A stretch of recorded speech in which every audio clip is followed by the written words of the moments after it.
Ambrose Bierce was a man who spent his life writing about death. War, irony, horror, these were his obsessions. But in 1913, at the age of 71, Bierce stepped into the chaos of the Mexican Revolution and vanished. No witnesses, no grave, no conclusive evidence of what happened. Just a few cryptic letters, a lot of silence, and a legacy of disturbing fiction that suddenly felt very real. His disappearance wasn't just a tragedy, it was a literary riddle, an unsolved case wrapped in dark symbolism. For a man who had built his career on the mysteries of life and death, it felt fitting. But what really happened to Ambrose Bierce? Was he killed? Did he vanish on purpose? Or did he become the final character in one of his own stories? Ambrose Bierce was born in 1842 in a poor Ohio farmhouse, the 10th of 13 children. His parents were stern, religious, and unflinchingly moral. That upbringing likely fueled Bierce's later hatred of hypocrisy and empty piety, which would become hallmarks of his biting satire. He was a brilliant but restless young man, eager to escape both his family and the provincial life of rural America. At 19, he enlisted in the Union Army and fought in some of the bloodiest battles of the Civil War, including Shiloh, Chickamauga, and Kennesaw Mountain, where he was seriously wounded. The horror of war left a permanent mark on Bierce. It didn't make him sentimental. It made him cold, ironic, and fascinated by the absurdity of death. That fascination would guide his life and his writing. After the war, Bierce became a journalist, first in San Francisco, then across the country. He was known for his sharp wit and ruthless honesty, often clashing with editors, politicians, and other writers. He had no patience for sentimentality or social niceties, only truth, and usually the darkest version of it. As a columnist, he tore reputations apart with a few choice words. His writing was cutting, but also eerily profound. In the Devil's Dictionary, he redefined common words in brutally honest ways. For example, cynic, a blackguard whose faulty vision sees things as they are, not as they ought to be.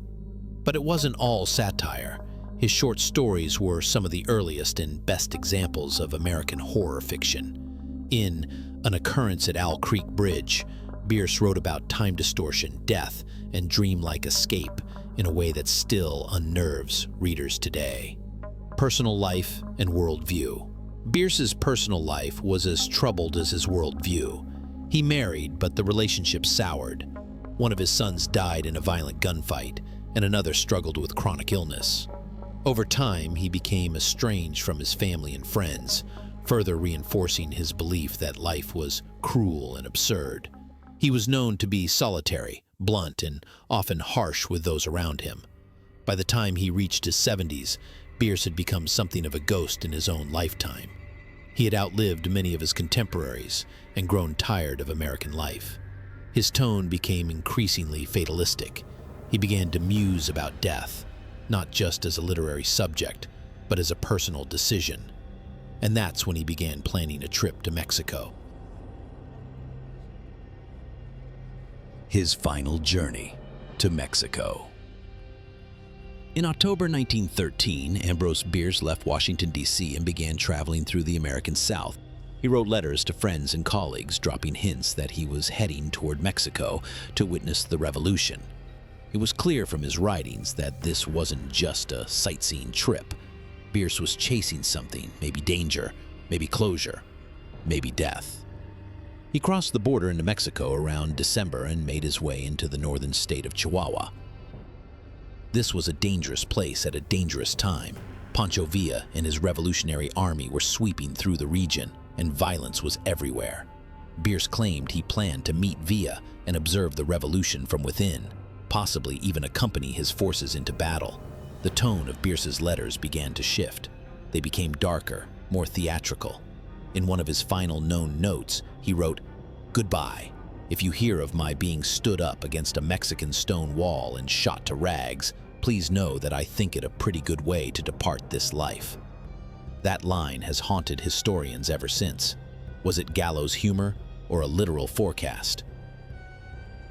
The last confirmed letter came from Chihuahua, dated around December 26, 1913. After that, nothing. No body, no journal entries, no reliable sightings, just total silence. The U.S. government made little effort to investigate, citing the chaos in Mexico. Bierce's friends tried to trace his steps, but with no success. His trail ended in the dust of a war-torn country. What Bierce found in Mexico, whether danger, death, or deliberate disappearance, has never been proven. Theories of his disappearance. The most widely accepted theory is that Ambrose Bierce was executed by revolutionaries, either by Pancho Villa's forces or a rival faction. Some claim he was mistaken for a spy or simply got caught in the wrong place at the wrong time.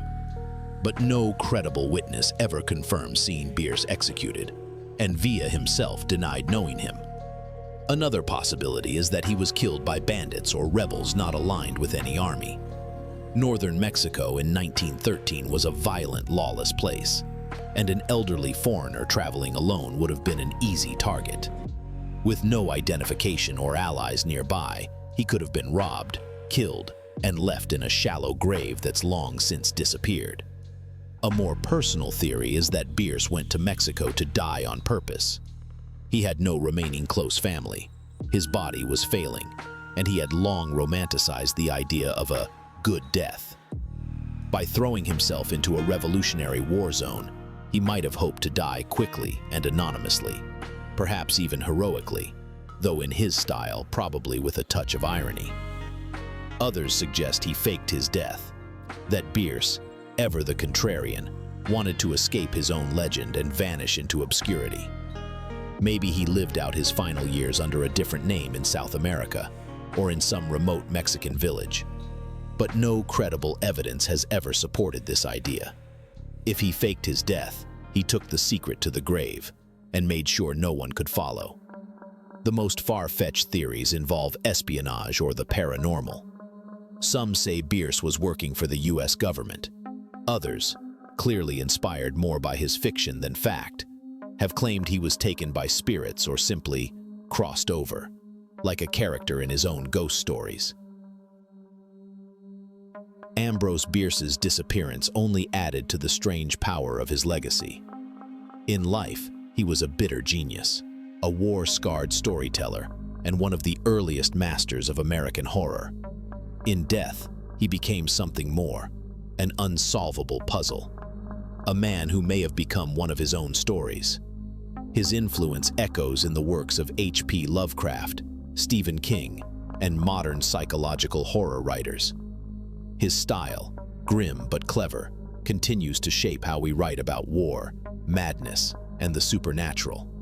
And his fate remains a haunting reminder that not all endings are meant to be explained. Bierce once wrote that death is not the end. There remains the litigation over the estate. But in his case, there wasn't even that.